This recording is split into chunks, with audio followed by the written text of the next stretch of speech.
Kita ini salah satu negara demokrasi, bahkan negara penganut demokrasi terbesar. Karena next saja ya. Menurut Plato, sistem pemerintahan itu dibagi 3 ya. Ada yang terkait dengan monarki ya, kerajaan. Kemudian yang kedua, next lagi. Yang kedua, namun ketika monarki tidak bisa dikelola dengan baik, maka akan menjadi aristokrasi atau menjadi tirani, kan begitu. Kemudian yang ketiganya aristokrasi, yang keduanya. Namun ketika tidak dikelola dengan baik, maka akan menjadi oligarki. Nah, kemudian kita ini negara yang penganut demokrasi. Namun ketika demokrasi ini tidak dikelola juga oleh penyelenggara negara kita, maka bisa nantinya ke arah anarki, ya. Bisa arah-arahnya kita kan sekarang sudah ke arah oligarki, kan. Nah, ketika masyarakat sudah jengkel, kok oligarki sih demokrasi kita, nanti bisa menjadi ke anarki nantinya karena menjadi otoriter. Nah, ini kita sebagai mahasiswa nih, walaupun maba, kita harus memiliki kekritisan menghadapi situasi bangsa ini. Nah, salah satu media ya atau dari bentuk negara demokrasi itu adanya pemilihan umum, karena prinsip demokrasi itu salah satunya adanya kebebasan, ada kesetaraan, ada pemilihan umum yang dilakukan secara berkala, kemudian juga ada kebebasan pers, kemudian juga prinsipnya mayoritas, di mana yang mayoritas walaupun selisihnya hanya 1, maka itulah pemenangnya, kan begitu demokrasi itu.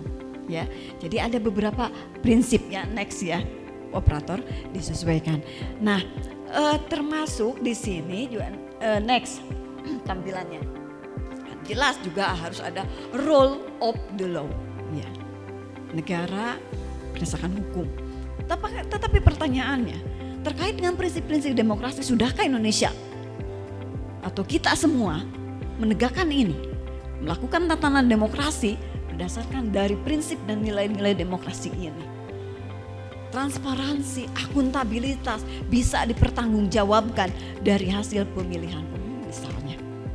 Sejauh mana validitas data yang ditampilkan oleh penyelenggara pemilu, dalam hal ini adalah KPU. Nah, jadi itu. Sebentar, saya ingin mengenalkan lembaga pemilu. Coba ke atas. Next. Ke atas, mundur ya. Bukan next. Oke. Para mahasiswa, KPU atau penyelenggara pemilu ataupun pilkada di Indonesia ini diatur oleh 3 lembaga. Ada KPU mengatur terkait hal-hal teknis penyelenggaraan. Ada Bawaslu yang berfungsi sebagai pengawasan. Namun ada DKPP yang dia itu menangani terkait pelanggaran yang dilakukan oleh penyelenggara Bawaslu dan KPU. Ya, atau Dewan Etik di dalam di sini.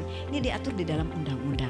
Dan struktur KPU itu dari pusat sampai ke tingkat TPS. Maka dari kecamatan, desa dan sampai TPS disebutnya sebagai penyelenggara ad hoc. Kenapa? Karena dibentuknya pada saat penyelenggaraan pemilu dan pilkada.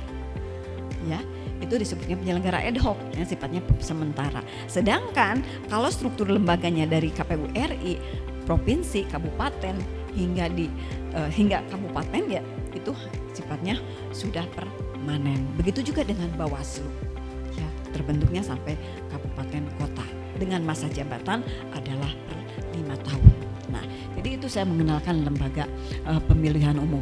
Next, coba. Nah, next saja, next. Nah, bahwa di Indonesia pilkada serentak ini, karena ini baru pertama kali secara serentaknya. Ya. Ini beberapa atau secara garis besar, setiap pemilihan ini atau pemilu ini dikenal dengan ada tahapan dan jadwal. Jadi dihitungnya mulai titik start, karena biasanya selalu diawali dari pemutahiran daftar pemilih. Makanya tadi tolong dicek DPT online, apakah adik-adik di sini sudah terdaftar atau belum? Sudah dicek belum? Ada yang tidak terdaftar nggak? Ada nggak di sini? Kira-kira ada? Kenapa tidak terdaftar? Tidak terdaftar? KTP-nya di mana? KTP-nya di mana? Jangan nyari KTP. Memang salah apa? Salah pertanyaannya? Apa salah KTP-nya di mana? Ya nyari KTP kan? Jadi salah pertanyaan apa ya? Kan? Jadi KTP-nya alamatnya di mana gitu? Di Tawang, di Tasik. Mana ketua KPU Tasik ini ya? Harusnya ini yang memutaran daftar pemilih ya. Sayang nih ketua KPU-nya sudah pergi. Padahal Tawang ini penduduk kota Tasik, tapi tidak diakui sebagai warga negara kota Tasik. Di Tawang. Kemarin pemilu mencoblos tidak? Terdaftar enggak? Terdaftar di DPT. Barusan cek DPT online-nya. Dimasukkan nick-nya. Sudah benar? Tapi tidak ada. Oh, ini masalah ini. Ini satu. Bisa jadi ya, yang lain juga ada kasus yang serupa dengan ini. Nah, jadi ternyata di sini ya, saya langsung kan ke pemutahiran daftar pemilih tetap di DPT. Mestinya kan harus datanya yang akurat dan mutakhir gitu loh. Mutakhir itu ya terkini. Nah, namun ternyata tidak terdaftar, kan ini miris kan? Pada saat kemarin sudah terdaftar pada pemilu lalu jadi sebagai pemilih, ada apa? Kan mestinya kan tetap gitu loh, bukan pemilih yang baru berarti. Kecuali kalau memang baru ya mungkin bisa dimaklumi ya, baru milih, baru masuknya sekarang. Nah ini jadi saya penasaran, ya oke deh, nanti bisa koordinasi dengan panitia, saya ajukan ke KPU ini. Jadi nanti boleh saja pada saatnya nanti jika tidak terdaftar memilih dengan KTP di TPS setempat, ya. Bawa KTP di TPS-nya yang sesuai dengan alamatnya, memang boleh. Tetapi kita melihat bukan masalah seperti itu, tetapi ada apa di dalam proses pemutahiran daftar pemilih ini? Kan begitu. Kenapa?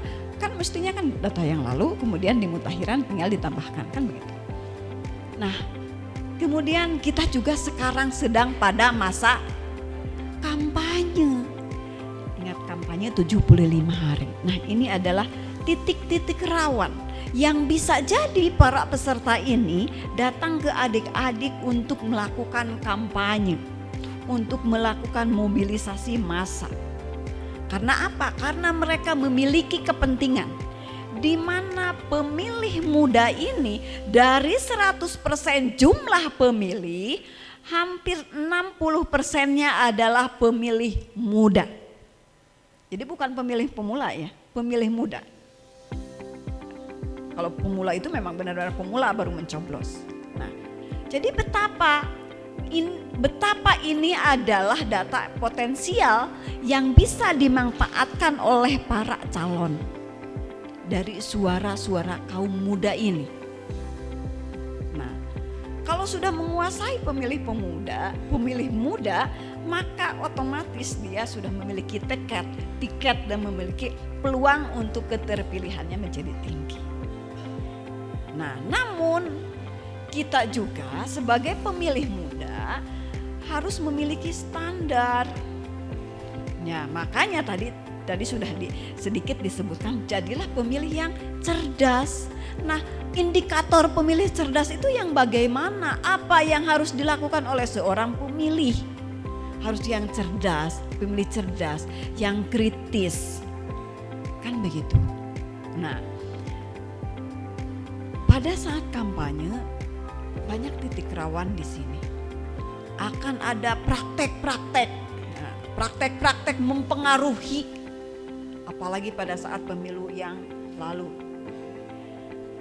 Sehingga di sini kita memang tidak bisa dihindari, terutama masyarakat awam, akan terpengaruh oleh janji-janji, oleh pendekatan-pendekatan yang sebenarnya itu hanya PHP. Tetapi masyarakat gitu kan, itu kan termakan janji. Ya senang-senang saja diberikan sembako, diberikan amplop, diberikan sesuatu. Jadi saat ekonomi kita sulit, sehingga kan karena kenapa? Seolah-olah negara ini melakukan pembiaran, biarkanlah rakyatnya miskin supaya gampang untuk dimobilisasi, supaya gampang untuk dikendalikan, kan demikian. Karena tidak memiliki independensi pada akhirnya, independensi dalam berpendapat, dalam berpikiran, dalam berpendirian, kan begitu. Sehingga sebagian masyarakat di kampung itu ada istilah meuli cilok di kecapan, moal nyolok lamun teu gocapan.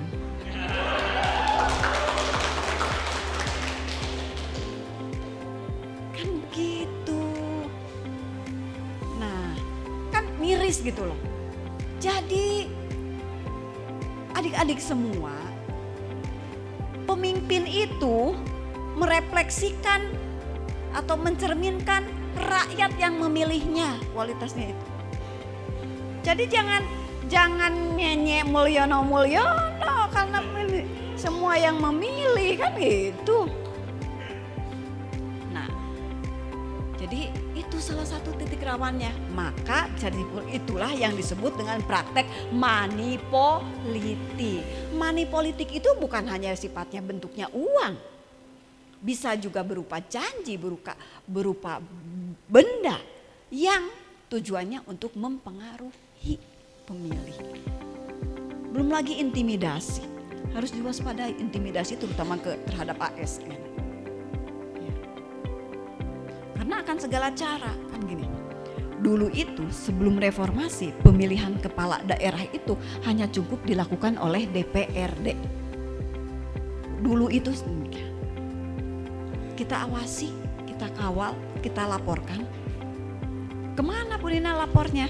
Oh sekarang kan sudah zaman digital, elektronik. Kita bisa memakai dengan sistem online ke Bawaslu, ke DKPP, itu bisa. Next, ya next. Nah jadi di sini kita turut serta next. Nah sebenarnya partisipasi politik lainnya ya. Dalam penyusunan regulasi, kenapa kita kan kenapa kemarin ada demo besar-besaran di dalam penetapan perundang-undang, itu adalah salah satu bentuk partisipasi kita, yaitu di luar pemilu ya. Next, nah kemudian ada pembentukan penyelenggara, tadi disebutkan menjadi KPPS ya, tapi sudah lewat masa pembentukan KPPS. Next, saya percepat ya. Next, lanjut. Nah, jadi ini tahapan yang perlu diwaspadai ya. Mengajak masyarakat untuk tidak terbujuk dengan praktek money politik. Next. Oke, next. Nah ini yang gitu sih. Nah sehingga pada akhirnya dari seluruh rangkaian itu kita ini mengharapkan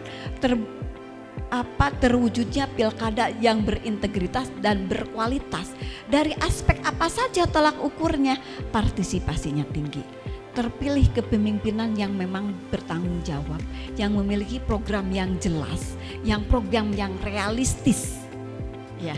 Kemudian penyelenggaraannya juga jujur tanpa manipolitik, tanpa manipulasi.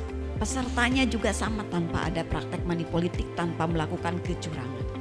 Maka langkahnya jadilah pemilih cerdas. Apa langkahnya? Langkah pertama, kita harus pelajari program dan visi misi para calon. Itu rasional enggak? Kemudian kita pilih apa yang kita memang sesuai dengan pilihan kita. Maka kita itu menjadi bertanggung jawab terhadap pilihan kita. Bentuknya apa? Ketika terpilih kita juga mengawal. Apakah ketika terpilih itu nantinya dia sudah sesuai dengan programnya yang dia susun di dalam visi misinya. Jadi ada berkelanjutan. Jadi kita sebagai pemilih ini tidak berhenti pada saat pemilihannya saja. Ya. Next.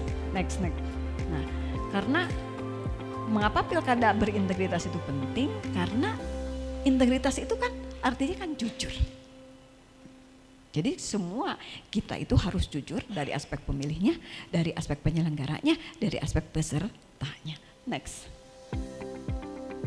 Oke, jadi ini beberapa elemen pilkada berintegritas itu. Next. Nah, hanya saja ini adalah menjadi tantangan kita semua.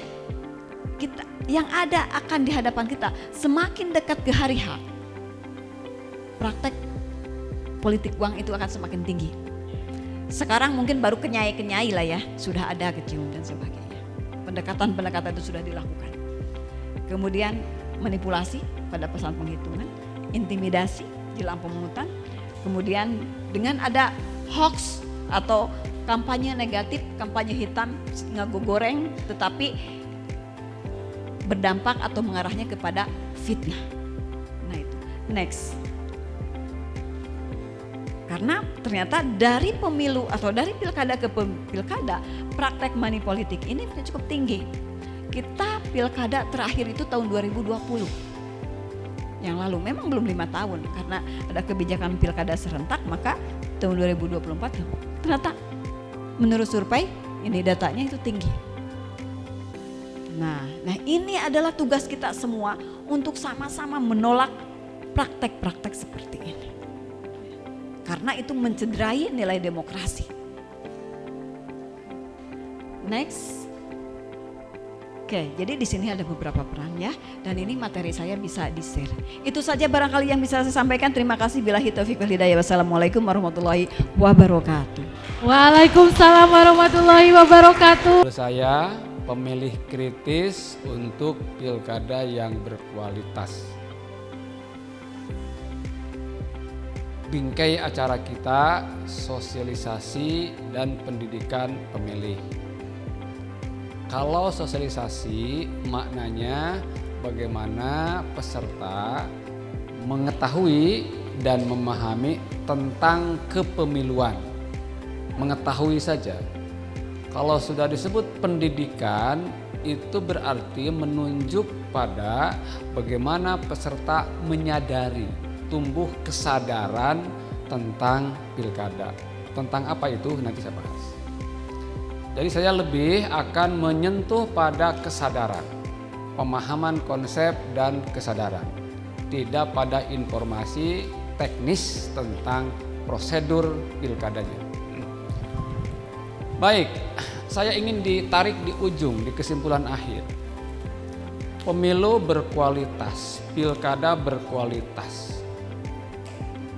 Kualitas, bagaimana pilkada berkualitas itu? Kualitas pilkada itu terletak pada dua hal.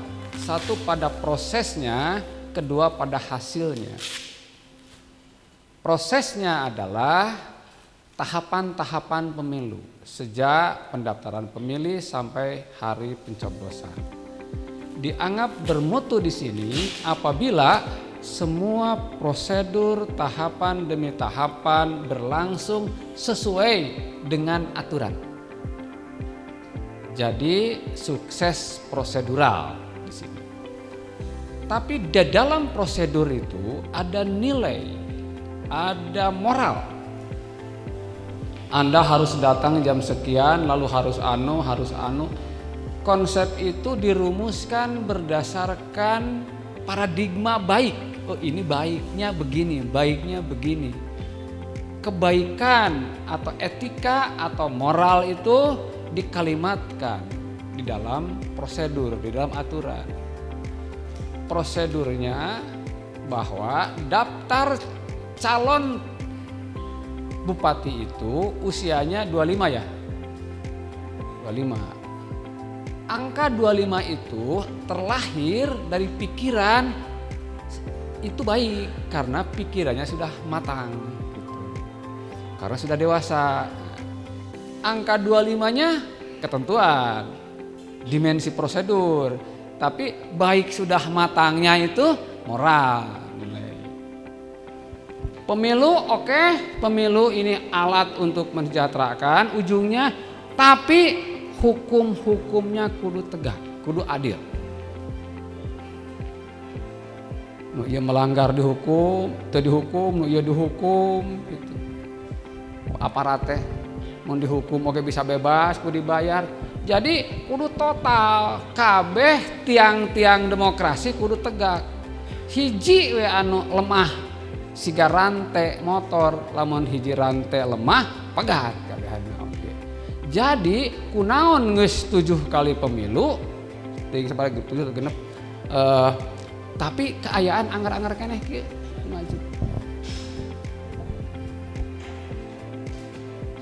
Sababna kitu, sabab si eta milihna karena duit. Ngeus urang ayeuna tatangga, kumaha tatangga tasa kampung milihna teh karena dibagi duit deui nya. Dibagi bansos kan? Pasti. Dibagi sarua nya siat. Lah, urang mun mere duit we cenah. Padahal seperti kamu, nu gampang proposal we, heueuh keur kamu. Tapi lamun aya pemimpin jahat, korup, nu sangsarana lain kamu wae kabehanana. Jadi urang teh mikir meunang pemimpin nu alus teh keur anak incu urang, keur babaturan urang, keur tatangga urang. Lain keur urang wae. Kudu kitu mikirna teh keur Indonesia masa depan. Urang mikir supaya ulah aya perjudian, pinjol, ulah aya mabok, narkoba teh lain keur urang, keun lah urang mah masih kena bisa meureunnya. Kumaha anak jeung incu urang masih bisa henteu. Lamun teu geuwat di stop merajalela terus, mungkin bakal jadi korban anak kamu. Anak kamu dijamin mungkin moal narkoba mah. Jadi kita harus ada kepedulian atas kehidupan masyarakat. Yang akan membantu menegakkan memperbaiki kehidupan masyarakat adalah pemimpin. Itu yang digaji, yang diberi mandat, yang kita pilih. Karena itu ketika kita milih pemimpin, pilih pemimpin karena riwayatnya, karena kesolehannya, karena kecerdasannya, karena komitmennya akan memajukan rakyat. Nu kira-kira moal korup pemimpin itu. Baru kita punya harapan. Ulah mikir diri sorangan.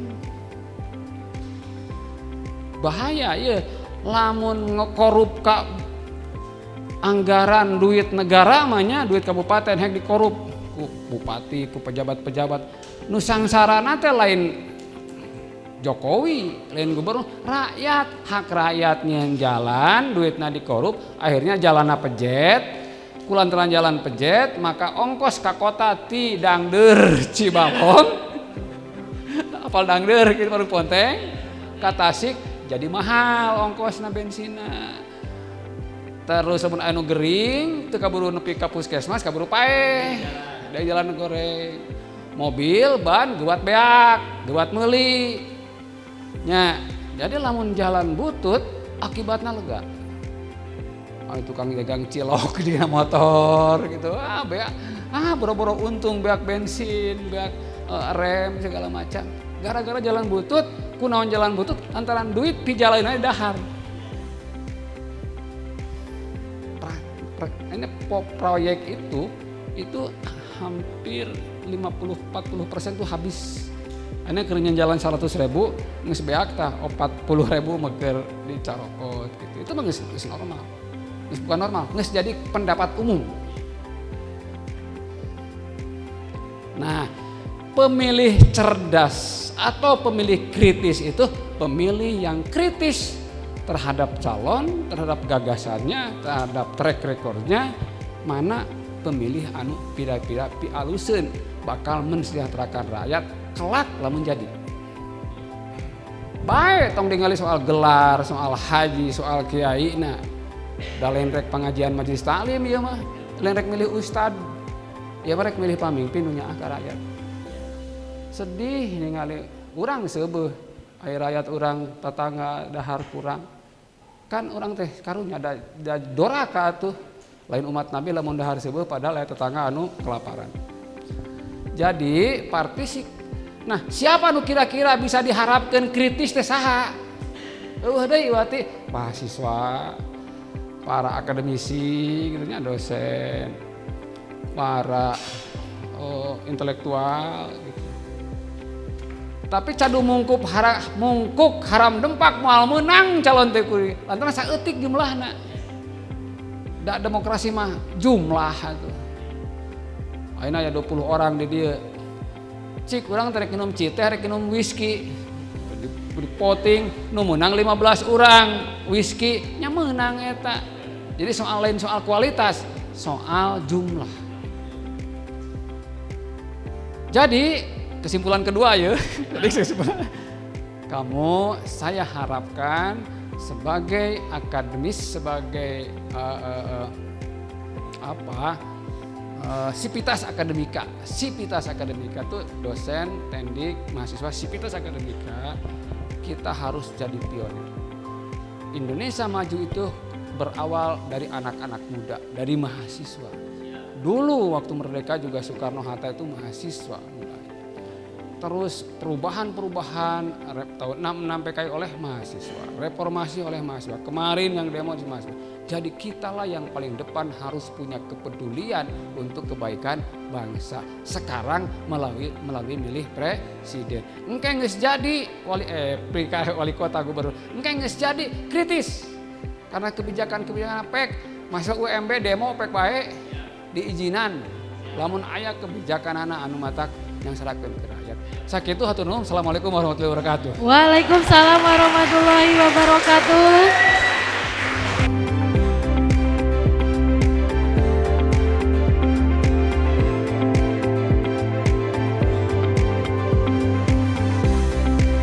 Disukseskan Pilkada 2024 di Provinsi Jawa Barat. Kami mengajak semua warga Tasikmalaya untuk berbondong-bondong bersama-sama datang ke TPS tanggal 27 November 2024 Menjadi pemilih yang aktif dan cerdas. Pertama, memastikan kalau terdaftar tidak di dalam DPT, kemudian datang di hari H, menjadikan pilkada ini sebagai sesuai dengan tagline pilkada hari ini, yaitu gembira memilih langsung. Menjadikan pesta demokrasi hari ini benar-benar pesta yang membawa keriangan untuk seluruh masyarakat di Jawa Barat. Kepada masyarakat umum, kita tentu adalah kewajiban warga negara untuk ikut serta menyukseskan pilkada ini. Pilgub jalan